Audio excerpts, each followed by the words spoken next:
Қазақстанға батыр келді. Ол 4-ші рейспен Украинадан ұшып келген ең кішкентай отандасымыз. Дүние есігін ашқанына 10-ақ күн болған.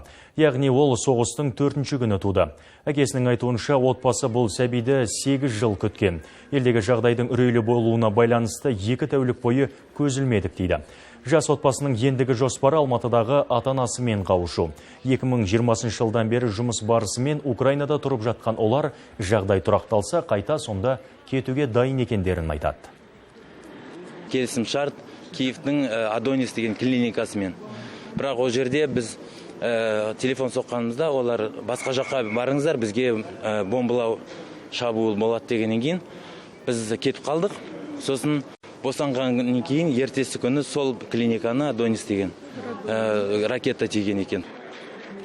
4-ші ұшақпен елге 155 адам жеткізілді. Оның 7-і бала. Келгендердің айтуынша қазір ол жақта жағдай ушығып тұр. Елге жету үшін 1 күндік жолды 3 күн жүріп өткенін айтады. Бас сауғалап жан-жаққа қашып жатқан адам көп дейді. Соның салдарынан жолда ұзын сонар кептеліс пайда болған. Блок бекеттерден өту оңай болмағанын айтады. Олардың ел үкіметі мен елшілік қызметкерлеріне айтар алғысы шексіз.